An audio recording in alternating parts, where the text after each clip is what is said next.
Hello. I hope you guys are doing well. I'm sad I couldn't be there in person with you this week. Um, so I'm excited to see you all next week. And we have a 3-day weekend, which is really exciting. So I will see you all on Tuesday and Wednesday of next week. So, what you need to do, real quick, if you do not have that note guide downloaded into Notability, now would be a super awesome time to do that. I will give you like 5 seconds to get that downloaded. This information is super, super, super, super important and will most definitely appear on a test. So let's make sure we're taking good notes. I've got a couple questions I want you to focus on, and we'll kind of work through this together. So get that downloaded, and let's move on. So this would be our kind of bell work question if I were in person. So I want you to kind of think about how would you feel if I came into class one day and just started taking your things. So grabbing your snacks, taking your AirPods, maybe taking your phone, anything that was yours that I just took because I wanted it and because I could take it. So take 15 seconds, kind of think of some of those emotions that you would feel if I were to do this.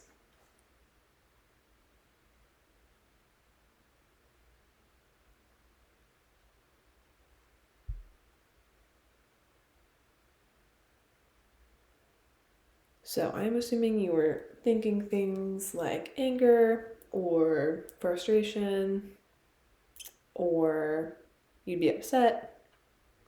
All of these are valid, all of these are correct. And basically this is what happens in Africa.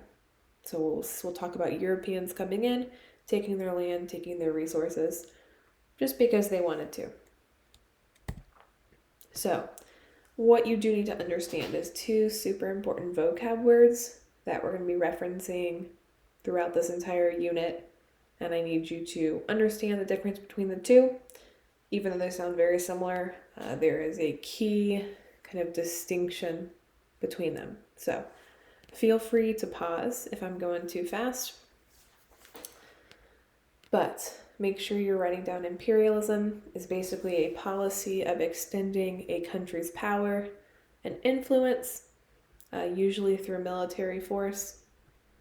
So what you'll see is a powerful country, maybe in terms of wealth or military power, kind of dominating a weaker or a smaller or a less advanced country. Colonialism, on the other hand, is kind of the practice of gaining control over another country. So either through bringing troops or occupying it with settlers or exploiting that country economically. So think about imperialism is the thought of extending your country's influence. Colonialism is the action of actually doing it. Okay, so I'm actually bringing troops to this country, or I'm actually bringing settlers to live here, or I'm actually stealing all this country's resources. So imperialism is kind of that thought of doing it. Colonialism is the action of actually doing it.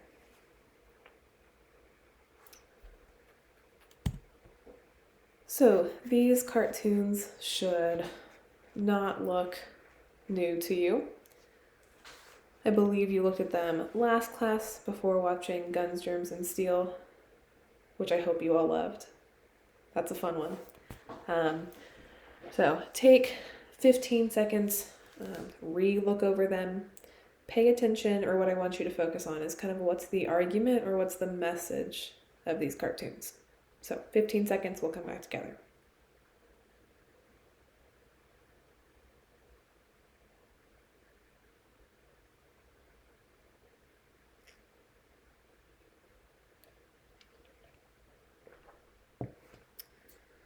So your argument or your message should have something to do with European countries controlling Africa or controlling parts of the world. So we can see this guy on the left over here seems to be European. You can probably guess he is powerful, maybe in the military, and he's kind of holding the strings. It kind of looks like a puppet master, where he is stepping over the whole continent of Africa. This octopus-looking thing over here is kind of representing England, and every single one of his hands is kind of grabbing a part of the world or some land to claim for England. So these cartoons are kind of telling you that Europeans are taking land, controlling land, dominating land and their people for really no reason other than they are powerful and that they can.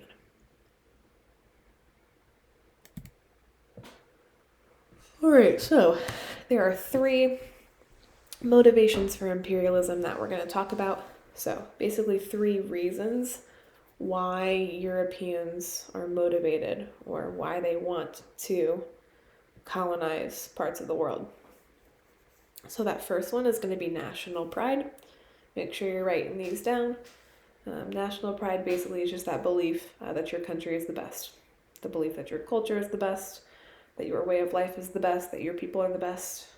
Basically, you are really hyping your country up here. So what we'll see European countries competing with each other for power, and how they kind of show power, or one way in which they show power is by having colonies. So you'll see European countries, because they want to prove that their country is the best, go into different parts of the world and make colonies.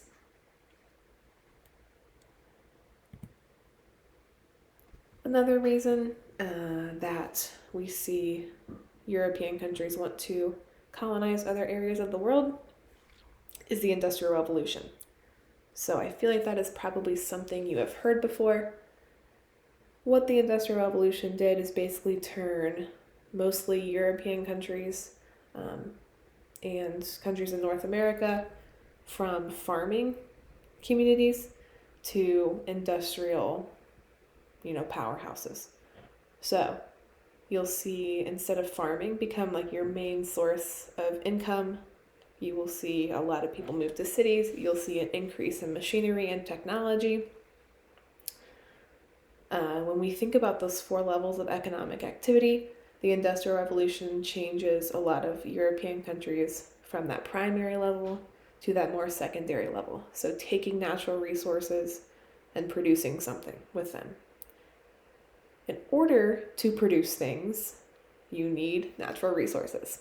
And what area of the world has lots of natural resources? Africa. We looked at this map last week, I believe, and we looked at it and we talked about it in terms of, we were saying Africa kind of falls under that primary level of economic activity, because the countries in Africa, their economies are centered around natural resources and kind of taking those natural resources from the earth. So when you see Europeans kind of focus more on production, they need those natural resources to produce things. So they turn to Africa to take those natural resources for themselves. They also thought, once they kind of made their products, that Africans would be interested in buying them. So remember things like guns, and I can't remember when we talked about it. Oh, when we watched that African slavery video. So like rum and all these different textiles and all these different weapons. Europeans thought Africans would be interested in purchasing those, and for the most part they were correct. But the biggest motivation for imperialism in terms of the Industrial Revolution is just to get access to these natural resources. All right, that third motivation is racial and cultural superiority. So believing that your culture is the best, believing that your racial group is the best. We talked a little bit about this when we watched that the Atlantic slave trade video.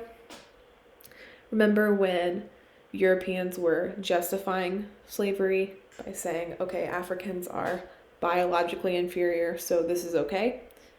This is kind of what we see happening in Africa by Europeans. So Europeans are going in, colonizing, enslaving the people of Africa, and they're saying, oh, no, it's okay.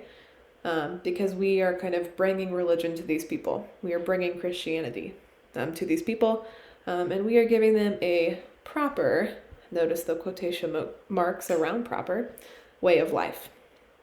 So what they mean by this is, make sure you're writing this down. The white man's burden is something that's going to be super important.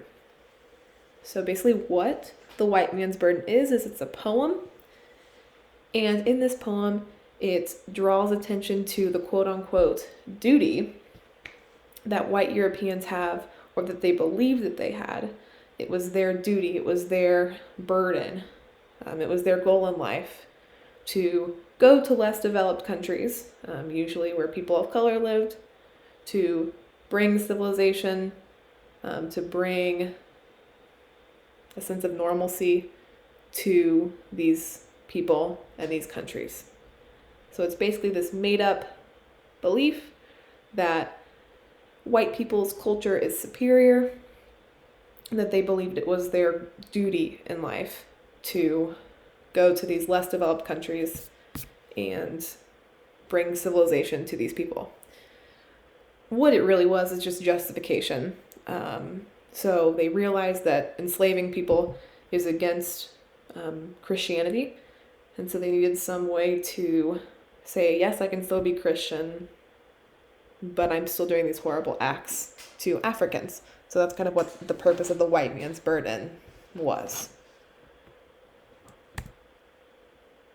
So this is a political cartoon about the white man's burden, taking what we just talked about and what you have on your note guide. I'm going to give you 15 seconds. How do you see the white man's burden portrayed in this cartoon? So 15 seconds, we'll come back together.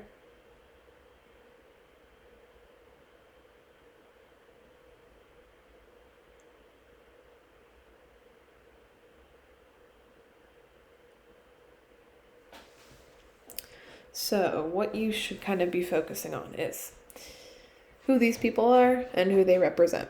So this is not Abe Lincoln, but Uncle Sam, and he represents the United States. And this man over here is going to represent Europe. And what you're seeing is they are kind of carrying on their back people of color, people from quote-unquote uncivilized parts of the world. What they are doing is they are leading them on the path to civilization. So they are kind of walking over things like brutality and ignorance and oppression and barbarism. It's kind of like these are the ways of life of these people, and what these noble and courageous white people are doing is teaching these uncivilized people how to be a proper civilization. So again, you should be thinking this is kind of weird. You should be thinking this is racist. It most definitely is.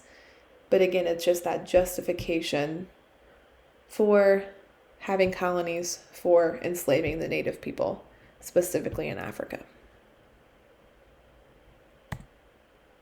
All right, there are 4 reasons I want you to explain about why Europeans were able to easily colonize Africa. Some of these reasons you will probably recognize from Guns, Germs, and Steel, but I do want to talk about them again. So, first one is that Europeans had advanced weaponry.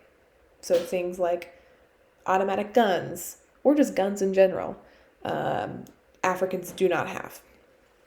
So remember we were watching Guns, Germs, and Steel, and there was that scene where the Zulu tribe was fighting the European settlers, and even though there were thousands of Zulus, they lost.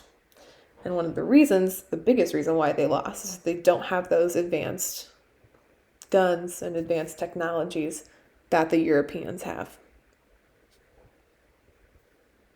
Europeans also have advanced ways to control the colonies once they are created. So you'll see things like railroads or telegraphs are being used, and those are able to help the Europeans control the colonies. So, for example, Europeans are going to come over to Africa in ships. Railroads, the constructions of railroads allows them to easily reach the colonies. And once the native people kind of gather up those natural resources, it allows them to easily ship those resources to the coast to then ship back to Europe. You'll also see telegraphs being used to communicate between the colonies. Also, third thing, I know Guns, Germs, and Steel talked about it. Malaria was something that really hit the Europeans hard because that was not a disease that they were accustomed to or had seen at all. Real quick, why had they not seen malaria before? What is the majority of Africa located within? The tropics. So malaria is going to be a tropical disease. Europe is not in the tropics. So therefore, Europeans had not come in contact with malaria until majority of them got to Africa. What they do is they develop medicine to fight malaria. So when we watch Guns, Germs, and Steel, a lot of European settlers were kind of being taken down by malaria. Not anymore. Also, do we think the Europeans share this medicine with the Africans? No. No, they do not. Our last reason why Europeans were able to kind of easily colonize Africa is how Africans are organized. So remember we talked about they live in tribes. Tribes are different, they share those 7 elements of culture. They have those in common with each other. And one thing that is important to note is that Africans themselves were not united against Europeans. Take 10 seconds in your head, try and remember what that definition for tribalism is. So 10 seconds, we'll come back together.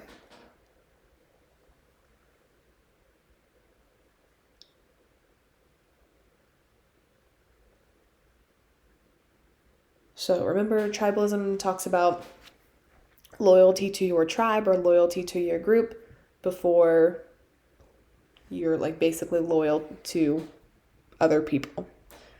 So what happens is you'll see Europeans will kind of come in and start to attack different African tribes. And because of tribalism and loyalty to your own group, my tribe could be seeing your tribe being attacked. And we're like, that's not my problem. Those aren't my people. I just kind of care about my tribe. And it's a lot easier for Europeans to come in and colonize different parts of Africa when tribes are not working together, when they're focused solely on their own tribe. So make sure you have all 4 of these reasons down. Make sure you understand these 4 reasons, and we will move on.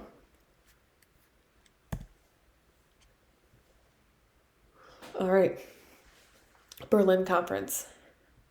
Where do we think the Berlin Conference is held? If you said Germany, that would be correct. So this is going to be super important. Make sure you're starring this. This will most definitely appear on a test. So a little bit of background to the conference, why the conference was needed. We talked about one of the motivations for imperialism was power and national pride, and also to get all of these resources.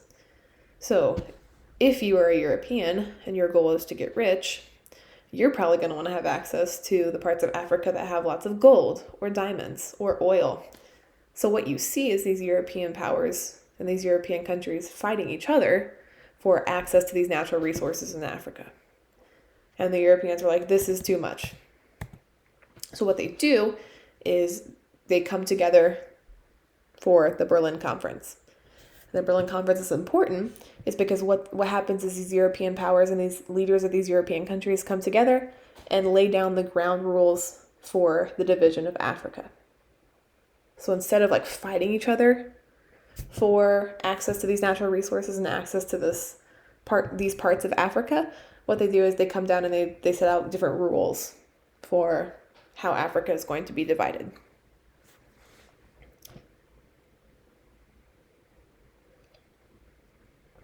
So, some of these rules would be you have to inform other countries when you take or when you claim land for your country.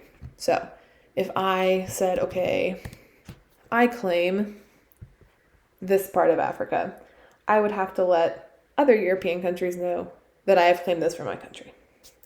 I would also have to make sure that I am able to control the land that I claim. So I can't just go and say, I claim all of Africa, because that's not possible for one country to be able to control that big of area of land. So you have to make sure that you are able to control with your military the land that you claim. So it's going to be super important for these European countries. It stops wars between them, and it kind of decides how Africa is going to be split up. In your head, I'm hoping you're thinking, this sounds a little problematic to me. 10 seconds. Who do we think is not invited to this conference?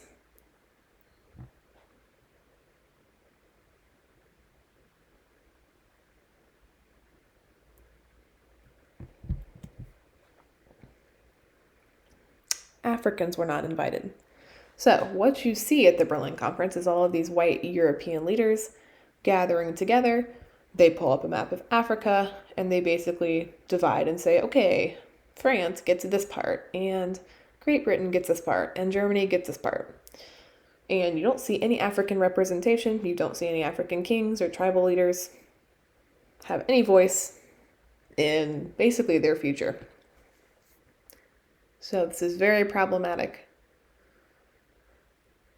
And a lot of the problems that we still see in Africa today are because of the way and kind of which Africa was split up during the Berlin Conference.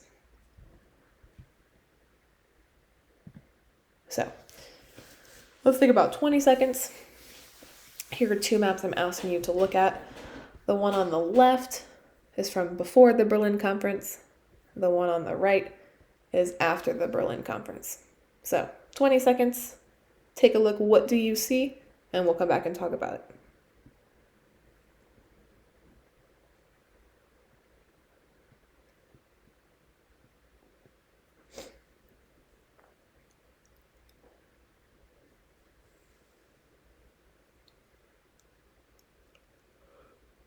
All right. So, on our map over here, which is again before the Berlin Conference, all of these little different colors are different African tribes. And as you can see, a lot of them are kind of congregated in the same area. If you are wondering, think back to the geography of Africa. Why are a lot of tribes not in this area? Or in this area? Deserts. So you'll see a lot of African tribes are kind of congregated together near each other. And then you'll see the map over here. The different colors represent different European countries because of the Berlin Conference that are able to claim and colonize that area of Africa. So you'll see this like pink color represents Great Britain. You'll see the blue represents France. Green represents Portugal, and so on and so forth. 10 more seconds. Why is this problematic? Or what problems do you think might emerge because of this new division of Africa?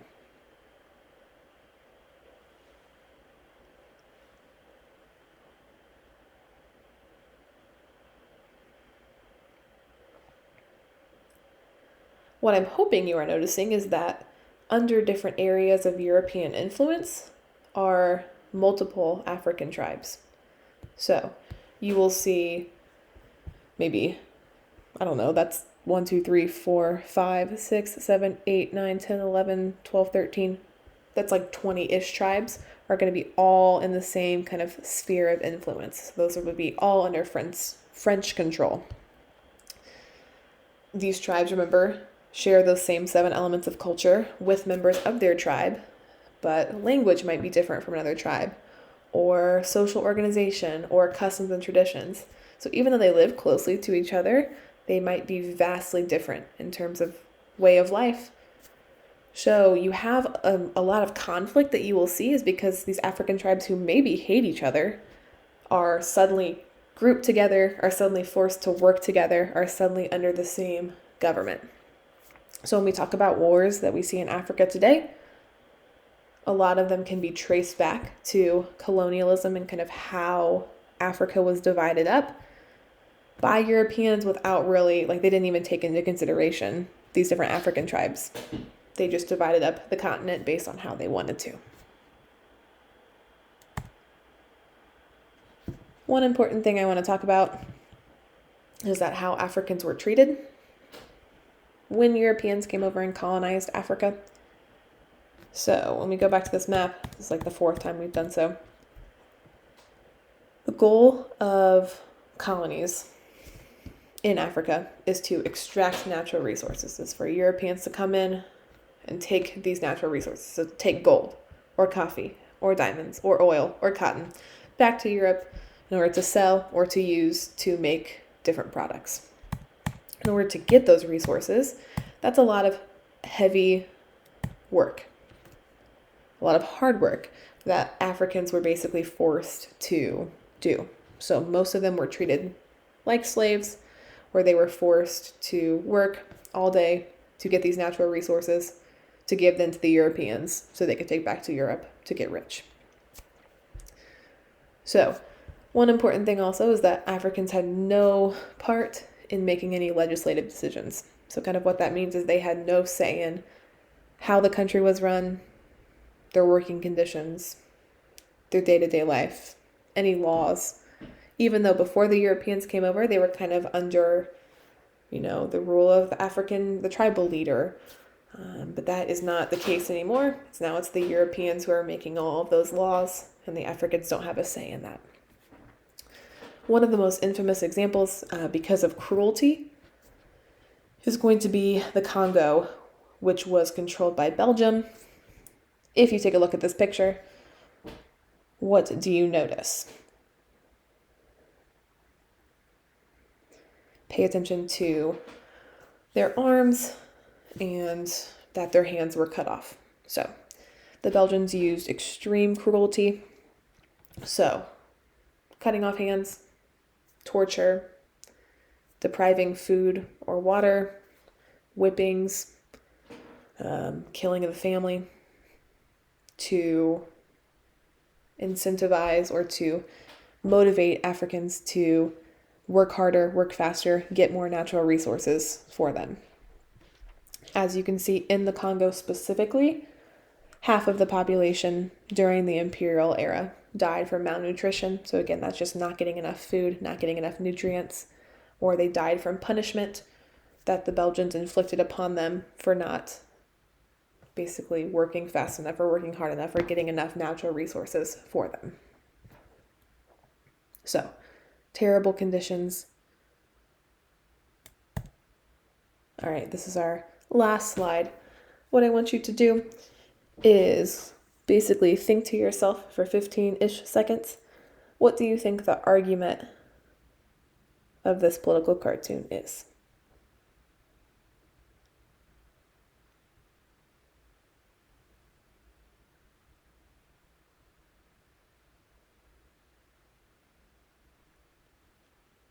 So what you should notice is that these kind of represent natural resources.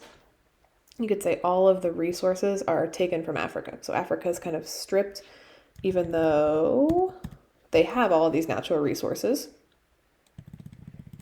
All of these natural resources are being taken from Africa, and they are going to places like North America or places like Europe. So the message is saying that Africa, even though they are rich in these natural resources, they're being taken from Africa kind of against their will, and they are going to places like North America, or they are going to places like Europe and making them richer. And that is all because of imperialism and colonization. So this is, like I said, our last slide. By this point, that entire note guide should be filled out. If you missed a question, go ahead and click back through the PowerPoint. If you have any questions, even though I'm not there in person, I am always checking my email. Feel free to email me. Again, I will see you all next week. I hope you have a good rest of your day, a good long weekend, and as always, reach out if you have any questions. All right, I will see you guys later.